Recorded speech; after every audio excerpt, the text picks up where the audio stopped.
been a while. Not feeling terribly vibrant, I have to say. And this happened. Yep. Got halfway and took my Trabuco Max 5s off.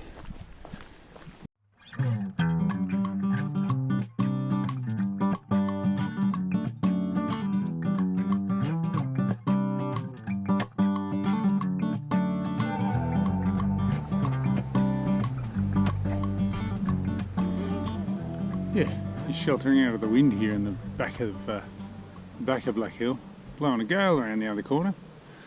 So these Trabuco Max 5s, I said I'd come back and do a review after 5 peaks. Well, they made it halfway through 5 peaks before I left them in the drop bag of shame.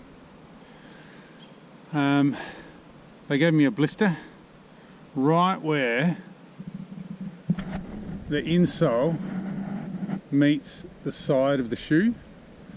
I'm assuming this big boat of foam here and the movement that it had up and down the sidewall of the shoe in there it caused a nice rub mark. And now that happened when I had the Trabuco Max 4s, and I thought it was because I sized up to 13s. These are my size 12, and still got the same blister. So I've pre-taped my heel today. The other reason I took them off is probably because, well, it's certainly because I was slopping around too much in them. The upper, it's just a little bit loosey-goosey for me. I'll show you that in a jiffy. I tightened twice, but yeah, both my knees.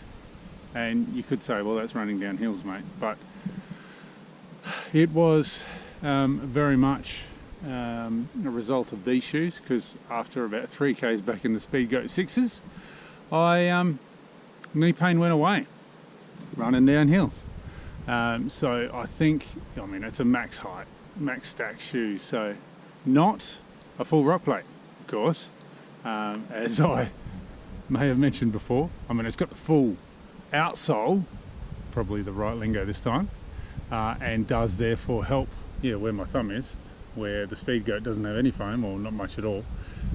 That does help with rocks and whatnot, so I still like it from that point of view, but it's a big boat of foam. Maybe the instability of the max stack cushion and the upper that, yeah, slides around a heck of a lot. I'd be interested to put 200 Ks on them, because they're about 75 Ks in at the moment. Maybe put 200 Ks on them, see if anything firms up. I tightened twice, but yeah, by the time I'd made it to the mid drop bag point at 25 Ks, they were off and the Speedgoats were on. And it's a sad day. It's a sad day that the Speedgoat 6 is the more comfortable option. As anyone who's had them or seen the reviews, they're a bit of an epic fail by Hoka. I kind of wish I'd almost waited for the Speedgoat 7, because I spoke to a couple of people who had them during 5 peaks, and they said they were near perfect. But obviously being faithful fans, they didn't like the 6. They loved the 5s, and they're loving the 7 so far. But this is about the Trabuco Max 5. So far, I don't know. I'd have to maybe rate them a 2.5 out of 5. Yeah, I'm not as dizzyingly in love with them as I was.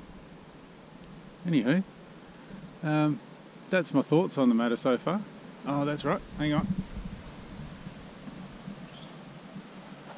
Had a couple of people want to see the insole. Yeah, they're pretty flimsy, really. I mean, not much different from a Hoka or a Brooks or something. Well, actually, Brooks do a good insole, I've got to admit. But yeah, they're pretty dang flimsy. And just here on the, just here where the side of the insole goes up the side of the shoe, that's precisely where I got the blister on my heel. So I'm thinking of building it up with a bit of K-tape, like a section through here, so that it's, well, about the height of my finger, I guess, and just carries up the sidewall a bit more. Sidewall, talking like it's a car. The side of the shoe a little bit more, so that, yeah, that maybe it eliminates some of the rub, or just pre-tape my heels, like I've done today. But for the shoe, beautifully made, super high hopes, as I was raving in my initial video, but just a bit out of love with them now. I'll keep using them for shorter runs and whatnot, see if my feelings change, maybe do a 250k review. Oh, and waterproof upper, that is complete hocus pocus. There was some light rain on the day, and I think it's the wettest my feet have ever got. So no water resistant upper there. The laces loop there, that performs quite well on an angle, holds them beautifully. But the lacing system, not a fan. Just put some normal holes in the shoe, crying it loud. Yeah, I think they tried to get too fancy, and now it's just a bit loose. Not great holding. I didn't slip down the shoe, like my toes didn't ram into the toe box. Toe box is beautiful, by the way. It's one of the redeeming features of this shoe. But yeah, the upper, like the lateral sidey of the upper, just, yeah, I don't know, just not a fan. Anyway, that's my thoughts at this point, and yeah, I'll report back in later, I reckon.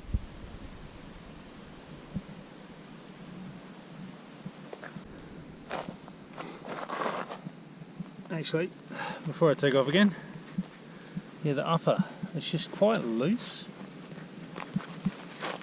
and when you're on the side, I think on the side of a hill,